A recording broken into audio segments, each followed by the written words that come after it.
আগামীকালই বারুইপুরে নতুন পুলিশ ফাঁড়ির উদ্বোধন করতে পারেন মুখ্যমন্ত্রী। আগামীকাল তিনি বারুইপুর যাবেন বলে জানা যাচ্ছে। বিস্তারিত জানবো, সুকান্ত মুখোপাধ্যায় রয়েছেন আমাদের সঙ্গে।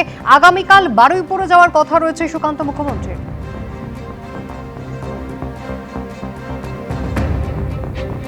দিনকে মুখ্যমন্ত্রী শুভেন্দু অধিকারী এসেছিলেন এবং সেই সময় তিনি কিন্তু জানিয়েছিলেন যে তিনি ফের আরও একবার বারুইপুরে আসবেন এবং 72 ঘন্টা তিনি কিন্তু সময়সীমা বেঁধে দিয়েছিলেন ডিজিপিকে যে এক হচ্ছে কড়া অ্যাকশন নিতে হবে অশান্তির মামলাতে এবং অবশ্যই গণধর্ষণ ও খুনের ঘটনাতেও যারা মূল কালপিট তাদেরকে ধরতে হবে। এবং তারপরেই দেখা যায় যে একের পর এক গ্রেফতারি হতে থাকে। গণধর্ষণ ও খুনের ঘটনার অন্যতম অভিযুক্ত সে তাকে এনকাউন্টারে তার মৃত্যু হয় এবং পরবর্তী সময় কিন্তু অশান্তির ঘটনাতে একের পর এক গ্রেফতার হতে থাকে এবং ফের তার যে আসার প্রতিশ্রুতি সেই অনুসারে কিন্তু আগামীকাল ফের তিনি বারুইপুরে আসবেন। এবং এখনো পর্যন্ত পুলিশ সূত্রে তার যেটা কর্মসূচি জানা যাচ্ছে যে 11টা থেকে 12টা এই 1 ঘন্টায় তার কর্মসূচি থাকবে। 3টি জায়গাতে তিনি যাবেন।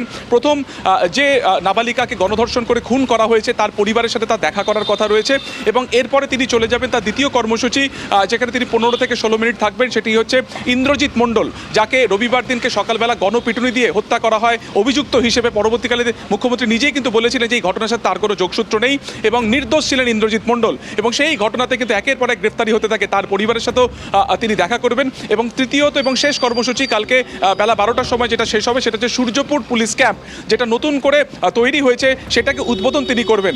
গত রবিবার দিনকে অশান্তি ছড়িয়ে পড়ার পরে কিন্তু সূর্যপুরের পুলিশ ক্যাম্পে ব্যাপক ভাঙচুর চালানো হয় এবং তারপরে সিদ্ধান্ত নেওয়া হয় যে সেই পুলিশ ক্যাম্প সেখান থেকে সরিয়ে রাস্তার উপরে করা হবে, যেখান থেকে যাবতীয় পরবর্তীকালে পুলিশ ফোর্স মুভমেন্ট সেগুলো করা অনেক বেশি সুবিধাজনক হবে। তো সেই যে পুলিশ ফাঁড়ি সেটা তড়িঘড়ি তৈরি করা হয়েছে, সেটা আগামীকাল উদ্বোধন করার কথা রয়েছে কিন্তু মুখ্যমন্ত্রী। এবং কালকে মুখ্যমন্ত্রী আশাকে কেন্দ্র করে প্রচুর পুলিশ ফোর্স ইতিমধ্যে মোতায়েন করা হয়েছে অন্য জেলা থেকে। তোমাকে একবার দেখাবো রাস্তার বিভিন্ন মোড়ে ইতিমধ্যে কিন্তু সেন্ট্রাল ফোর্স ছাড়াও কিন্তু জেলা পুলিশ তাদের ডেপ্লয়মেন্ট ইতিমধ্যে শুরু হয়ে গিয়েছে।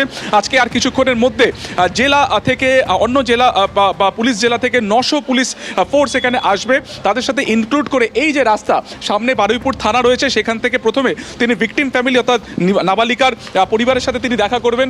দ্বিতীয়ত যেটা তোমাকে বললাম, ইন্দ্রজিৎ মণ্ডল গণপিটুনিতে যাকে হত্যা করা হয়েছে তার বাড়িতে এবং এই একই রাস্তা ধরে তার আগে সূর্যপুর পুলিশ ক্যাম্প যা নতুন করে তৈরি করা হচ্ছে সেখানে উদ্বোধন করবেন মুখ্যমন্ত্রী শুভেন্দু অধিকারী। ধন্যবাদ সুকান্ত।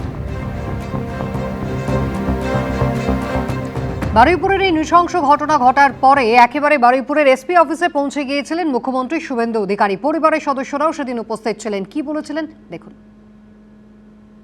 ফার্স্ট এন্ড ফরমোস্ট হচ্ছে 4 জনের মধ্যে 3 জন ধরা পড়েছে, আর একজনকে ধরতে হবে, ওটা আমরা করছি। রিগার্ডিং কম্পেনসেশন, রিগার্ডিং অ্যাসিস্ট্যান্স আমরা দুটো পরিবারের উপরে ছেড়ে দিয়েছিলাম। ওরা কিছু কথা আমাকে বলেছে, আমি উইদিন এ উইক আসবো এবং দুটো ফ্যামিলিতে যাব। তখন সরকার ওরা যা চেয়েছে সরকার যা করলো দেখতে পাবেন। ভিকটিম ফ্যামিলি একটা আউটপোস্ট চেয়েছেন, আমরা আউটপোস্টও ডিজিপি এইচএসকে বলেছি করতে হবে। প্রয়োজন হলে রেন্টাল বাড়ি নিয়ে খনি চালু করতে হবে এবং আমি যখন ভিকটিমদের সঙ্গে মিট করতে আসবো তখন আউটপোস্টের ইনোগ্রেশন হবে।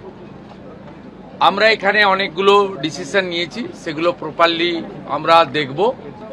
আমি খুব পার্সোনালি স্যাটিসফাইড যে ওইটুকু একটা বাচ্চা মেয়ের পরিবার, সেই পরিবার এন্টায়ার আমার সঙ্গে প্রায় 10 জন বাবা মা সহ মিট করেছে এবং তারা কনফিডেন্স জানিয়েছে, আস্থা জানিয়েছে সরকারের উপরে, মুখ্যমন্ত্রীর উপরে, পুলিশের উপরে। এটা আমার আজকে বড় প্রাপ্তি। এবিপি আনন্দ, এগিয়ে থাকে, এগিয়ে রাখে।